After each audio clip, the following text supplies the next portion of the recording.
So we appear to have a rather rare and heretofore only, I dare say, moment of honesty in the text. I'm being a bit facetious there, of course, for comedic effect. I hope my product tone carries the boats and the logs on that one.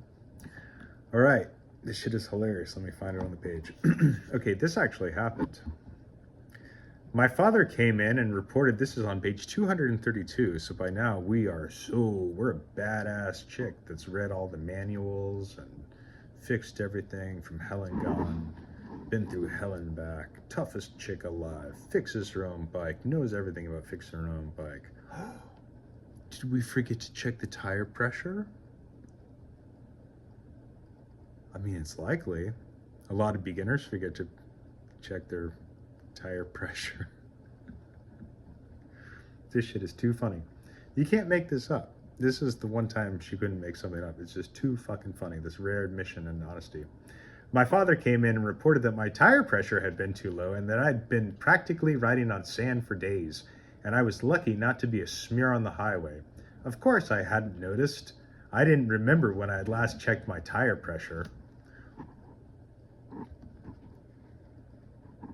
So if you go back to page 120, and I'm reading this non-linearly because it's presented as nonfiction, but it is called a memoir, and we'll get back to that because she, I think, makes some shit up, and that's how she gets away with it. But on page 120, this is a great illustration of how class is used to conceal hideous behavior. What she's doing here is not materially different from what any homeless person can do and does in any public library. She could have done this at her local public library, namely sat there with a stack of books and not read anything. And she's proud of it. You know, her whole critique is she's like, I don't want to be considered cute. But her main source of pride, besides riding a motorcycle, is that she's some sort of smart person. And yet when she tries to give us her reasons to be taken seriously academically, she presents herself not as serious, but as cute. And this is her championing her own cause as hard as she can. I think she would have done really well at Evergreen University, where Brett Weinstein used to teach. Brett Weinstein is perfect for the sort of chick before he retired. Listen to how Bill Clinton level she gets here. What is the definition of is? In my dorm room on the Trinity College campus. So she's not a student at Trinity College. This is some sort of make-believe fuck around in Europe program where they rent it out as a revenue generator for Trinity College. In my dorm room on the Trinity College campus, where she did not attend, I perched cross-legged on top of desks to look out the window and into the garden. Oh, she could have done that at home.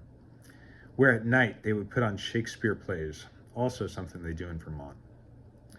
Though never the ones I was studying, which she's never mentioned, but she loves details about other stuff. I spent hours in the library. I bet she did, just like any other homeless person, where there were long wooden tables and 3 partitions on each side and little desk lamps for each workspace. There was a certain seat I liked, where I left a pile of books, which she didn't read, and a note so the librarian, who probably wonders what she's doing with all this book she doesn't read, so that the librarian would know they weren't abandoned, and where a handsome Dutch grad student pored over mathematics texts across from me. So is this crush on the Dutch grad student who's into mathematics the reason why this book reads like it's written by that Terrence Howard? The guy that was just out there as one times one is two. Who Eric Weinstein took down carefully and gently. So his brother Brett in Evergreen, there's some sort of synchronicity, brah. I left a pile of books There was a certain seat I liked where I left a pile of books and a note so the librarian would know they weren't abandoned, and where a handsome Dutch grad student pored over mathematics texts across from me. Day after day, I would return to the same seat, whispering hello, opening our books. This is great too. She explains why she wasn't able to read, sort of. There was an enormous window at the end of the table, so big that there was a pulley system to open it. And in the afternoon, the sun would slowly fall into alignment with the window until the book in my hands burst into light, unreadable.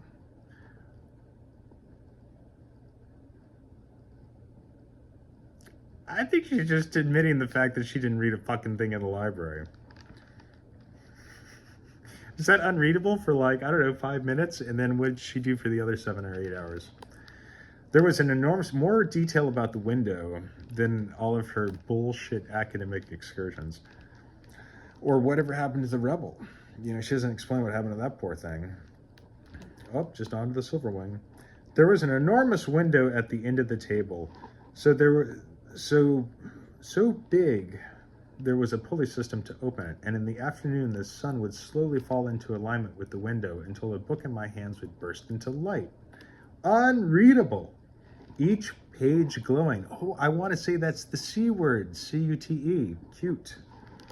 Each page unreadable. Each page glowing. I would sit there for a moment, enjoying the warmth with my eyes closed. Spending your parents' money well. Then go to the window, draw the blind down, and continue my work.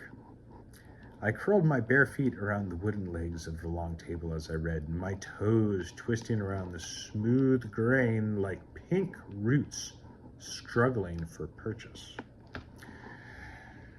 Which is a fancy way to say of grabbing a hold of something.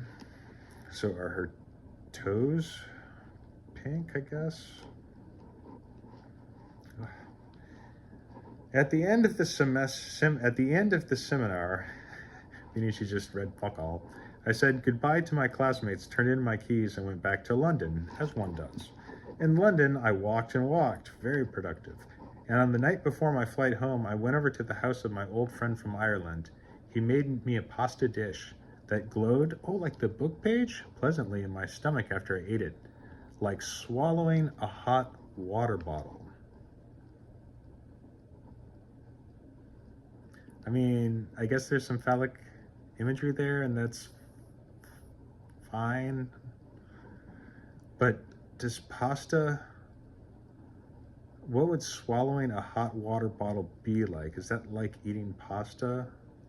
There's a radiant glow of warmth in her stomach and contentment. We know why she writes what she writes, but... And then this claim where she acts like she got a bachelor's degree because it's her memoir, but then in the book they only mention an associate's degree because in the jacket of the book they could get sued for writing bullshit. I actually think the best review so far is on the back if you switch things around a bit. She says, the resulting memoir is as forthright as a well-worn motorcycle jacket. I would say the resulting memoir is as fake as a pre-distressed leather motorcycle jacket.